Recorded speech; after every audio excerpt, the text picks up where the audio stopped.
Hey, Malin. Hello.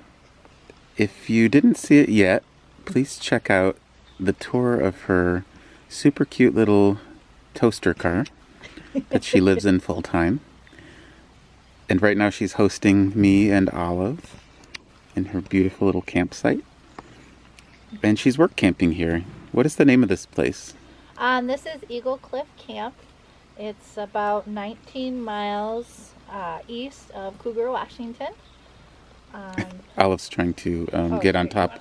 Well, no, she's I don't think you're going to fit. she's not gonna. Oh, hi. It's okay. Okay, sorry. Okay, so it's near Cougar, Washington. Yep, about 19 miles east. It's right before the Gifford National Forest. I'll make some funny faces. Yep, so it's a 15 tent site, 4 cabin campground. It has a caretaker. It's a family-owned campground.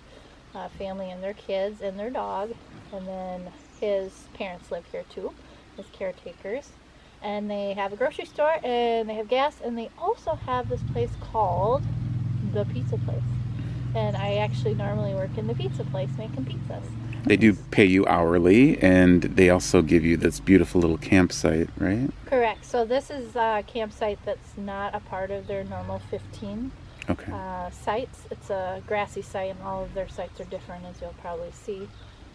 But yep, so I get the site, and then I get use of showers, bathrooms, and laundry. And then also in the grocery store, which if you've ever been to a small town mountain grocery store, it doesn't have a lot.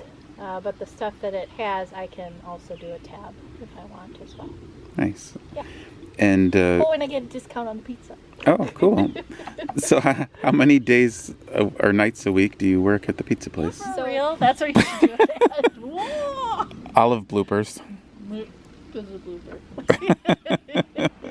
I'm sorry. So how many days do you work at the pizza place? So pre-season, because I got here mid-May, we are only open Saturday and Sunday. This week we are now open Friday, Saturday, Sunday, and starting the 4th of July weekend through Labor Day, they're open Thursday through Sunday, 11 to 8. So do you have other responsibilities?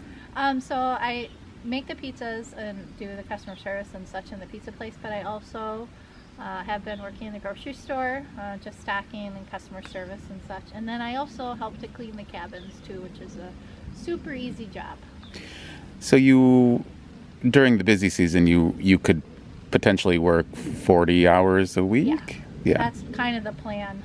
And they'll get really busy. They sold out Memorial Weekend, but now starting for the 4th of July, probably all cabins and tent sites will be pretty much full throughout the summer. And it's a pretty physically demanding work that you do, right? It is. So I have the ability to do it, but I've had some problems with my back since I've been here. So I wouldn't recommend for this kind of setup versus a camp hosting setup, because this is different. Mm-hmm.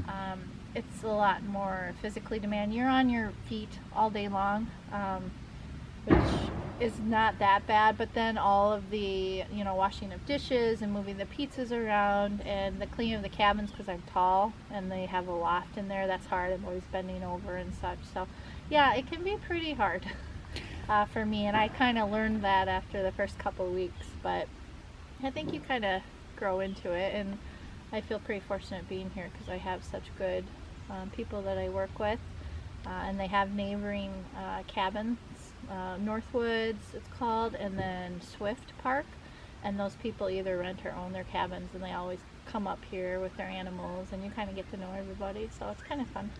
Nice. And how did you find this position? So I actually heard from somebody at a resort in Southern California, because I was wondering how they got their job, and they told me about workcampingjobs.com, and they had found their job at their resort. So I looked it up, and I found the owner's wife on there, and I started communicating with her, let her know what kind of vehicle I was in, and because I don't have I'm not fully contained, even though I can be in certain ways. I let them know, I'd want a tent site, I wanted a little more privacy, and I would need to be able to use the facilities, like the shower and bathroom and stuff. And it just kind of worked out, and I never met them prior, and I came up here and I started the next day.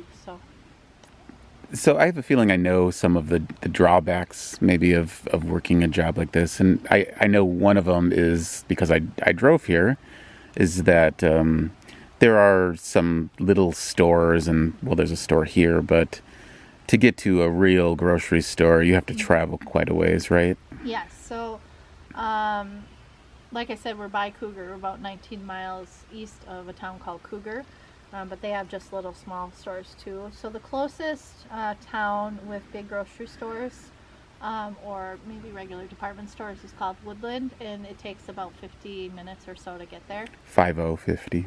Yeah. Yeah. And the roads here, you have to go very slow. They're very windy, a lot of switchbacks. You have to watch for deer and other animals and such. So it can take quite a while to get there. And at first I was having a bit of a hard time. I'd utilize the grocery store a lot just because I don't use solar. I don't have a fridge. I have a cooler, but I don't like to keep ice in it. I was a little concerned about that. So I just kind of developed a weekly plan, and I do have the ability here to use some of their refrigerator access. They have an employee refrigerator, so I've been doing that too. So that's helped out a lot. But yeah, one of the drawbacks is it's kind of in the middle of nowhere. I know you've worked a lot of different kind of gigs, you call it, or work, stay, lots of things like Yeah, I've that. done a lot. House sits, gig economies, meal delivery, groceries, dog sitting, dog walking, all kinds of things. Do you have any advice to somebody who's looking to just get into that, and resources maybe, or how you would recommend doing it? Sure. I actually don't remember how I found those apps because I'm not too keen on the internet in general. But I enjoy working on my own. I enjoy making my own hours. I enjoy meeting a variety of people. Kind of keeps me going, especially in the nomad life, because it can get a little bit lonely if you're on your own and I don't have my own animal or companion or anything. So She's borrowing mine right now. yeah, I'm Yeah. just borrowing, just for a little bit. So yeah, I found them. So the ones that I use and I've really enjoyed, and you can use them throughout the U.S. wherever they're located. And now I think all of them are in all 50 states, somewhere or another, at least in bigger cities. Is Shipped, which is grocery delivery, Postmates, which is meal delivery, and then WAG, which is dog walking or dog sitting, things like that. So. And those are all apps. Yep. So they're all apps. I went on and applied. I actually applied before I was a nomad. I don't get mail on the road at this point. I just have a basic hometown place that my friend lets me use in a different state. So I applied to all of them, and I was already using all of them before I started being a nomad last October. So I would recommend, if you haven't started yet, or unless you have a mailbox, because they have to send you your cards that you use, at least for Postmates and Shipped, that you set them up before you actually start. But there's other ones too. There's DoorDash is a really popular one, especially in the Bay Area of California, and you can make some really good money with that one too. Those are all just like delivery services. Yep. Yeah. So the advantage of Postmates is you can get paid right away. So if you need some money for gas, if you don't have enough savings or what have you, that's kind of a fun advantage. But you don't get paid that well, like as a base, but you do get some good tips. Shipped, you get paid well and you get good tips, and you can set up a schedule. But yeah, it's pretty much, for me, I enjoy being urban. I enjoy being in the cities and stealthing. And then I would go in wherever I was staying, and I would do the gig work for maybe 3-4 hours a day, and then come out. So this is a big change for me, being somewhere so long. Yeah. And more strenuous work. But there's lots of options for different, online work things you can do. And it's all been pretty positive? Yes, I would say so. For the gig apps, I mean, it's going to do a lot of wear and tear on your vehicle, so you really have to have a smaller vehicle than Jimmy. Mm-hmm. My vehicle is perfect because I get compact gas mileage. So I get, highway 30 to 35 miles per gallon. But it's going to do a lot of wear and tear, and this is my home, so I really have to think about that. Also, as an independent contractor, you have to think about taxes, and if you don't have a way, because I don't have a laptop or anything, I just have my iPhone. If you don't have a way to kind of plan for that and save for that and a way to maybe get mail out for taxes quarterly and stuff, that could be, you know, a possible issue if you're not good with saving money the whole year for taxes. Yeah. So Mel, a lot of these places, they prefer if you're totally self-contained, right, in your vehicle. Yeah. Could you just talk about that a little bit? So yeah, a lot of the work camping, you know, usually what they do is they'll give you a free hookup site for working for them.Maybe give you a little base pay. Some people don't give base pays though. So for me, I really have to make them understand. I am technically self-contained in my eyes because I can go to the bathroom in there. I have ways to go to the bathroom in any way, shape, or form. It's not disgusting. It's not gross. I live very cleanly. I'm very organized. Like it's not an issue, but a lot of times I think in this society, even though it's growing, people don't quite understand nomadic life. And they think you have to be in like a fifth wheel or RV or something that's pulled, that's contained with a real bathroom, real shower, you know, just like a house, and that's not the case. So you found that if you explain to them your circumstances, that they're understanding, accommodating for you? Yes, and I've actually, you know, in other places had to explain the situation, and with here it's a really good setup because even with camp hosting sometimes, because I know some people that have just like cargo vans that are camp hosting, they have facilities there. It's just they don't have showers. Yeah. So you have to figure that out, which we call them hobo baths, or at least that's what I call them. Hobo baths. Super easy to take care of, you know, your hair and in your bath in general within your vehicle if you need to. I never do that. I've never done that personally in my vehicle. It's a bird bath. Yeah, a bird bath. That's what my grandma would call it. A bird bath. There you go. But yeah, that's something to consider when you're wanting and you're thinking you're going to get a work camping job and it's going to be easy. It's not easy unless you're in an RV or you find a place like this that has both facilities that you're close to that you can utilize. Okay. So. Mel and I are braving the drizzle with our umbrellas, and we're just going to show you around the campground a little bit. So how many? Out here. Sure. Yeah, it's a weekday, so most people have left. I think there might be just a couple of people over there. And it's off season still, technically, for another week. Yeah, off season. And how many cabins did you say they have? So we have these 4 cabins. Looks like Zach's cleaning one of them right now. Oh, okay. And then we have Cute little cabins. There's 4 of. 15 tent sites over here. Okay. Again, this campground is off-grid, so they have generators while the store's running from 8 a.m. to 8 p.m. But the cabins themselves are ran on their own propane tank. Oh, even the lights. Yep. So each light is propane-based. There's 2 wow. on the bottom. It's warm. Yeah, and they do have propane heat. So if you get hot, and this can switch to cool too, as well as really nice brand new windows. Nice. A nice little stove and oven. Yes. And then they have for the kitchen pots and pans and silverware and everything. Fully equipped kitchen. Yep, and a fun old school coffee pot.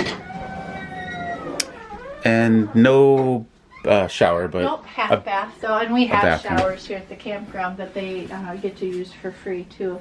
Oh, okay. And then there's a loft. Yep.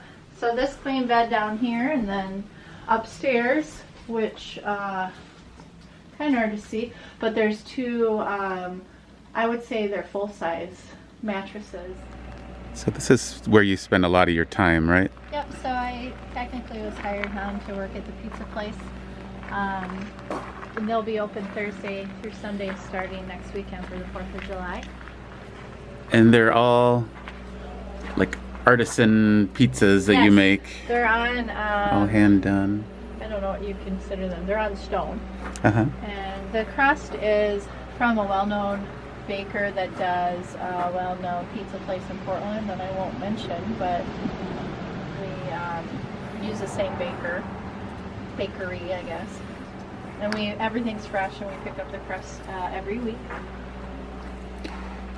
And they're really good. People come from very far away for the pizza. Lots of options. Yes. Yummy. It's called the Pizza Place here at Eagle Cliff. The pizza The place. Pizza Place. And they have gasoline And they and have propane. And this is the general store, which Has all the things that you would expect, like groceries And more. And more. Now that the season's hit, they have everything from bait to wood to beer to ice cream, Wine. wine, Bigfoot memorabilia, Yes. Sasquatch Just socks. around here. Yep. I'm gonna get some more. Laundry, showers, and restrooms. Laundromat.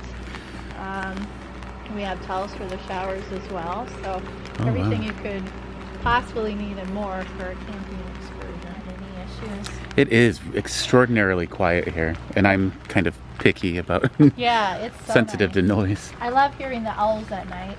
Yeah. There hasn't Very been any cool. cougars in camp. I don't know if there ever has been. And sometimes deer will come later in this season and just hang out by the cabins. Have hummingbirds.